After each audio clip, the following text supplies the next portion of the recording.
Deep inside the Great Pyramid, above the room where a pharaoh was meant to lie, there is a granite beam that weighs as much as a loaded truck. 80 tons of solid stone. It was quarried 500 miles to the south, floated down a river that no longer exists, and lifted higher than a 15-story building, 4,500 years ago. No one alive can tell you exactly how. And that is not the strange part. The strange part is this. For all the millions of tons of stone shaped on that plateau, almost none of the tools that could have done it have ever been found. They cut granite harder than steel, and then the tools simply vanished. Hold on to that. We will come back to it. Because the deeper you look at this building, the more the comfortable story falls apart, and what is left behind is a list of things that, by every rule we understand, should not be possible at all. For 200 years you have been told a simple story. Ramps, copper chisels, rope and muscle, mystery solved. But the official version keeps colliding with the stone itself, with marks, with measurements, with numbers that the textbooks quietly leave out. Some of it has only been understood in the last 2 years. Some of it is still argued over by serious engineers right now. So over the next 25 minutes we are going to do what most documentaries never do. We will follow the evidence, not the legend. 7 things the builders left behind that mainstream Egyptologists still cannot fully explain, each one stranger than the last. Stay until number 7. It is the one where the trail goes cold, and where the people who push too hard tend to be told to dig somewhere else. We dig up what they bury. Let us begin at the top, with the sky. Number 1. The Great Pyramid of Giza, around 2560 BC. Stand at the base and sight along one edge. Each of the 4 sides points to a cardinal direction, north, south, east, west, with an error of about 3/60ths of a single degree. Read that again. The builders missed perfect north by a fraction so small you would need surveying instruments to even detect it. It is more accurately aligned than the Royal Observatory in Greenwich was when it was built thousands of years later. Now here is the problem you are not supposed to dwell on. To find true north today, you look to the North Star. But in 2560 BC there was no star sitting over the pole. The Earth wobbles slowly on its axis, and back then the pole pointed at a patch of empty, unmarked sky. So how do you align a 13-acre mountain of stone to a point in the heavens that nothing marks at all? Astronomers have offered careful answers. The best is that they tracked 2 stars circling the pole and split the angle between them at the exact moment one set directly above the other. It is elegant. It may well be right. But sit with what it demands. A civilization at the very dawn of the Bronze Age, before iron, before the wheel was common, before glass, already running astronomy and survey work to a tolerance a modern engineer would respect. The Egyptians did leave us one clue, a simple sighting instrument called a merkit, little more than a plumb line and a slot cut from bone, used to fix a star against the meridian as it crossed the sky. With nothing but that, a length of knotted cord, and an artificial horizon made of still water in a trench, they may have located the cardinal points to within 3 or 4 minutes of arc. To picture how fine that is, hold up the minute hand of a clock and imagine missing your mark by less than its width, seen from across the room. On a building covering 13 acres. And here is the detail that should bother you most. The pyramids built after this one are less accurate, not more. The single most precise alignment comes near the very beginning, and then the skill seems to slip. The alignment is not in dispute. Anyone with the right tools can measure it for themselves. What is in dispute is how people with no compass, no telescope, and no pole star nailed it on their most ambitious attempt. And then never quite matched it again. But number 2 is where the stone itself starts to fight back. Number 2. Giza, the year is 1883. You are Flinders Petrie, the man who turned archaeology into a science, and you are holding a piece of granite that should not exist. It is a core, the solid central plug left behind when something bored a clean circular hole straight through stone. And running around its surface, like the thread on a screw, is a single continuous spiral groove. That groove is the detail that has haunted engineers for 140 years. A spiral means the cutting tool advanced downward into the granite as it turned, biting deeper with every rotation, the way a modern drill bites into metal. Petrie examined it under magnification and was so startled he wrote that the cut implied a pressure of tons, and that the tool had sliced through the hard quartz and the softer feldspar at the same rate, leaving the groove cutting deepest through the hardest crystals. That is backwards from how grinding works. The official explanation is a copper tube spun by hand and fed with wet quartz sand as an abrasive. And copper tubes with sand can, slowly, bore a hole in granite. That part is real. It has been tested in workshops. What the simple version struggles to explain is that spiral. Loose abrasive grinds and polishes. It does not carve a clean descending thread. And copper is so soft that, by rights, the granite should be wearing down the copper faster than the copper wears the granite. So you are left with a single object that points in two directions at once. Mainstream Egyptology sees a patient craftsman with sand and time. Engineers like Christopher Dunn look at that feed rate and argue it points to a fixed cutting point under enormous, steady pressure, something closer to a machine. Dunn went further, calculating that the drill had advanced into the granite many times faster than loose copper and sand could physically grind it, and concluding the only honest parallel in our own world is a powered industrial tool. Mainstream physicists push back hard on his numbers, and they may be right too. But notice what neither side can make go away. The spiral is in the stone. The hardest crystals were cut deepest. And nobody has fully reproduced that groove with a copper tube and a bowl of sand. Both camps have argued over the same few inches of stone for well over a century.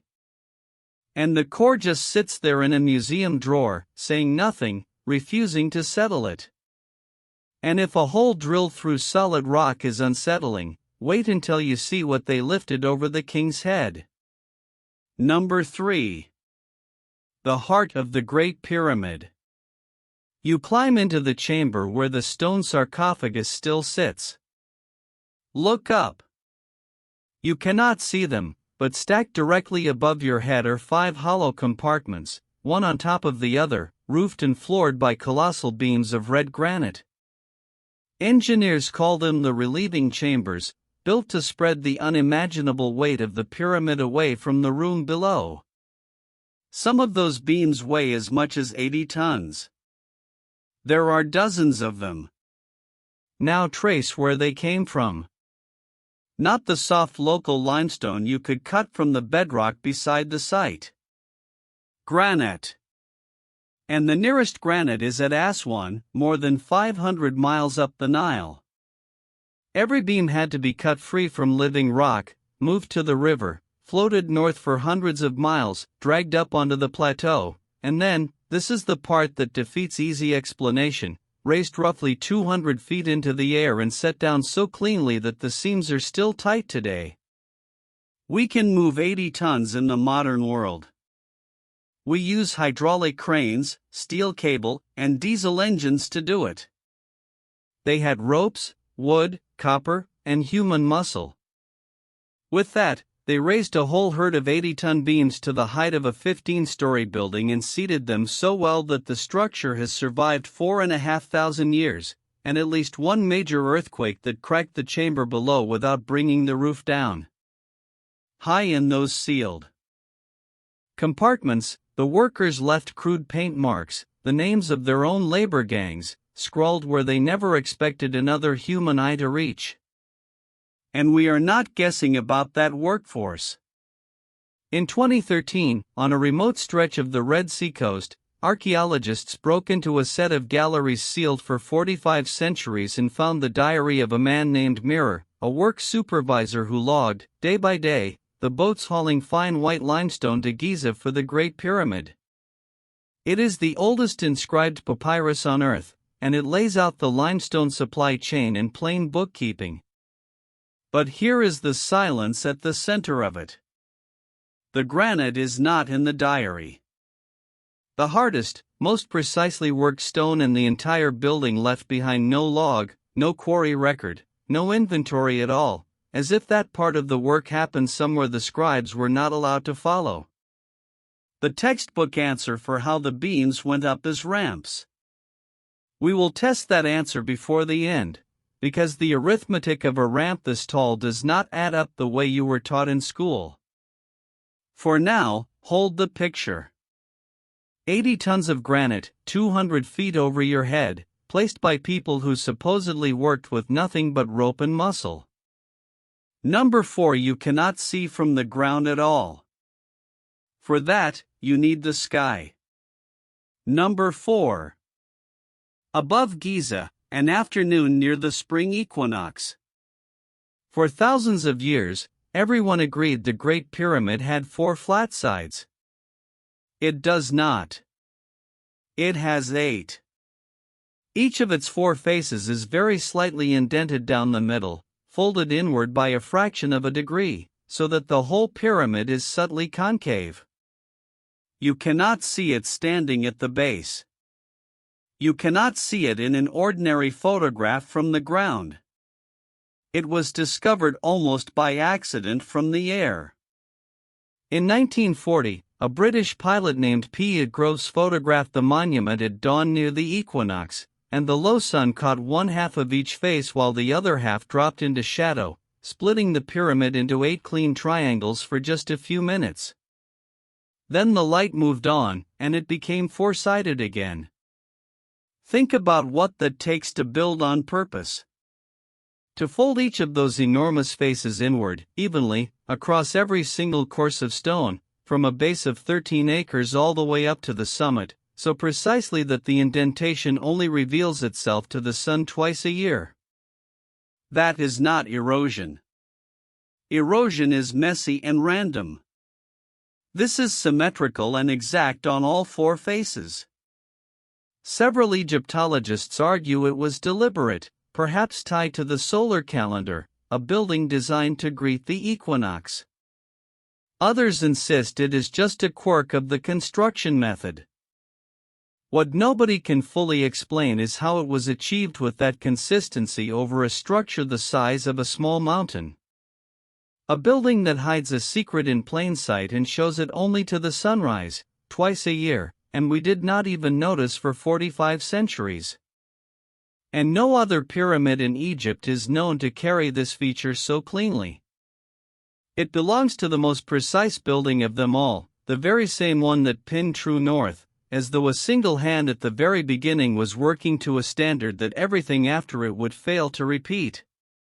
But noticing the shape only sharpens the real question.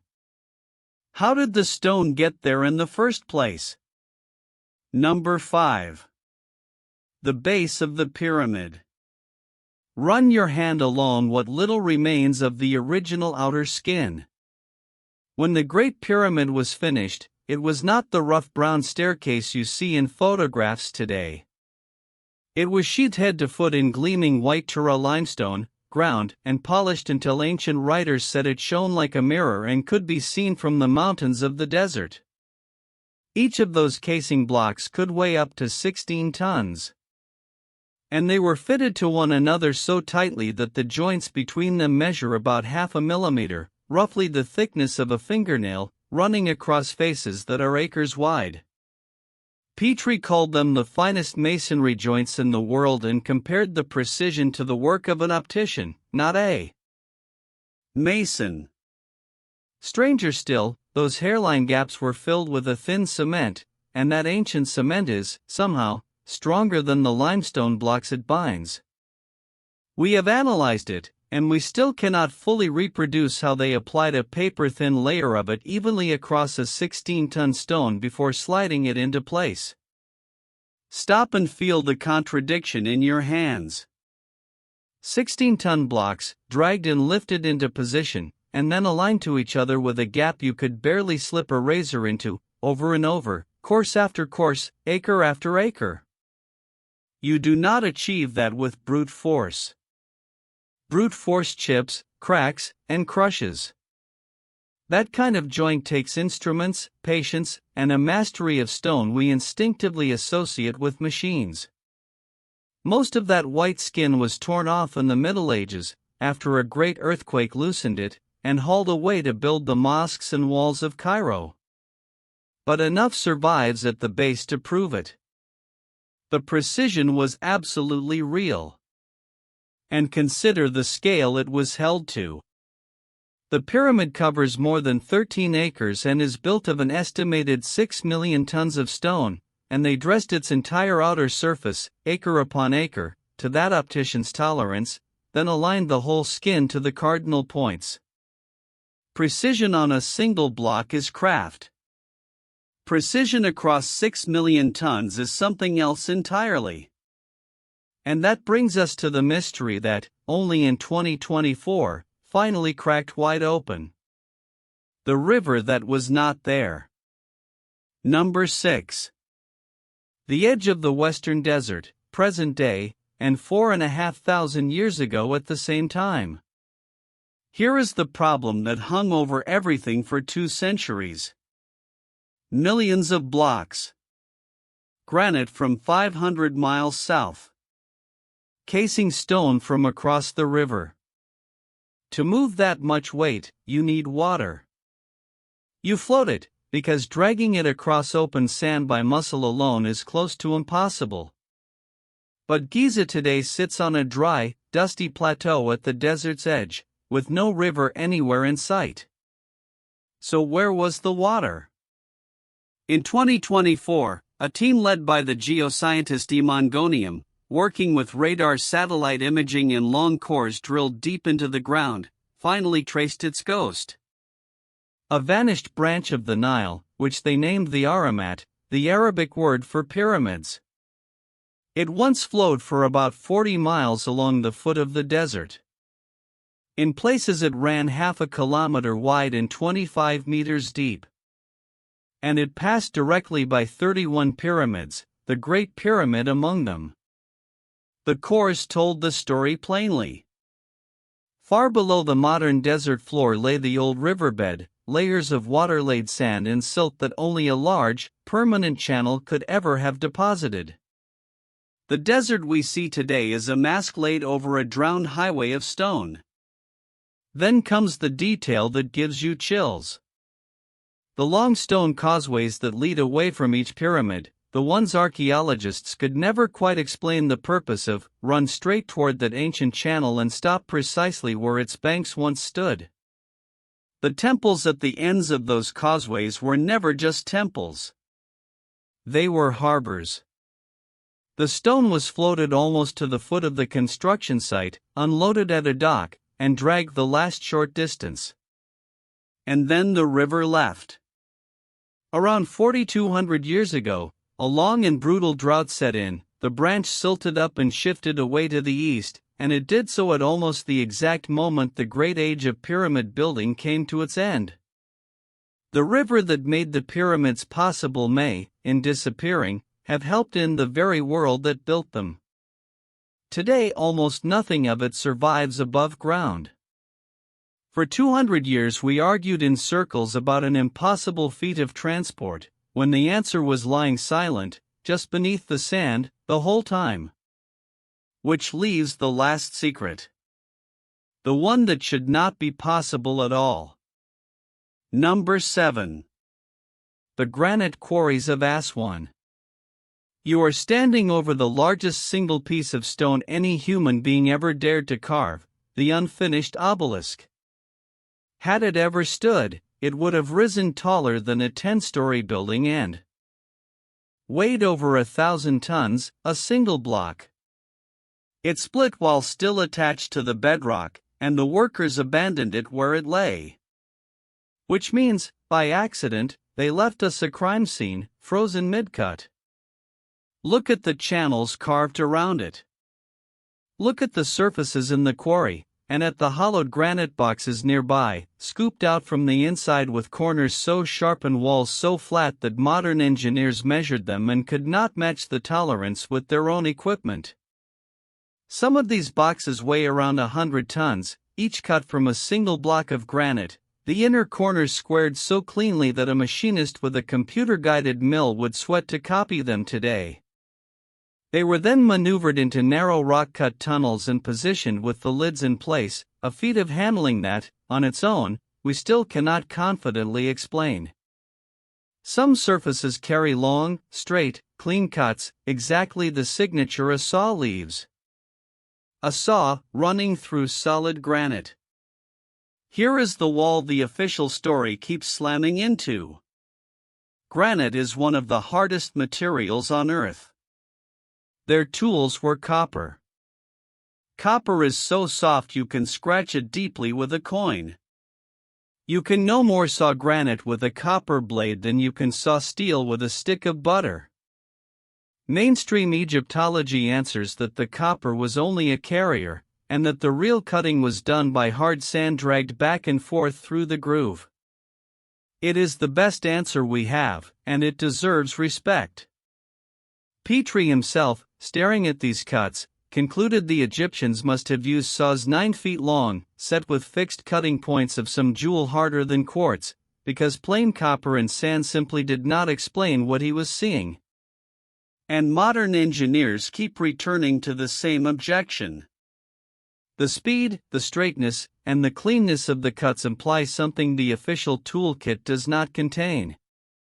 And now, number 7's real twist, the one that ties this whole list together. Across these sites, the very finest, cleanest granite work is not the most recent. It is the oldest. The earliest cuts are the most precise, and the later dynasties, the ones whose written records we can actually read, produced rougher, cruder, more fractured work. Technology is supposed to climb over time. We start crude and get better. In Egyptian stone cutting, it appears to run in reverse. The masterpiece comes first, and then the skill seems to fade away. That is the question the people who get closest tend to be told to stop asking. Not because the answer is aliens, it almost certainly is not. But because the honest answer is the uncomfortable one. We do not yet know what cut this stone, and the highest precision sits at the very beginning of the timeline, where, by every rule of how civilizations learn, it has no business being. And now, the thing we promised you at the very start. The tools. To shape over 2 million blocks, soft limestone and granite hard enough to blunt a modern blade, you would need tools. Copper tools. Hundreds of thousands of them, swung, sharpened, and worn down to stubs across 20 years of work. We know beyond any doubt that they existed. We know the men who held them, what they ate, where they slept, even how their broken bones were set and healed. But of all those tools, the chisels, the saws, the drills that could descend through granite in a spiral, only the barest handful has ever been found. The rest are simply gone. Melted down, recycled, lost, or carried off, we cannot say. The single most important question, what exactly did the cutting, answers itself with silence. 7 secrets. A pyramid aligned to a star that was not there. A drill core that bites like a machine. 80 tons of granite raised over a king's head. A building that hides 8 sides from everyone but the sunrise. Joints you cannot slide a blade into. A river that erased itself from the map. And cuts in the hardest stone on earth, made by tools that no longer exist, at the very dawn of the story, when they should have been the crudest of all. The honest position was never that we know nothing about the pyramids. We know a great deal. It is that the mysteries that remain are specific and sharp and still wide open, and that they cluster at exactly the place the official story would rather you did not look too hard. If you want the truth they keep reburying, subscribe to Ancient Echoes. We dig up what they bury, and there is a new mystery every single week.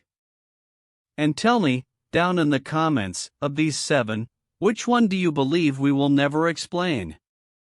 I read every reply.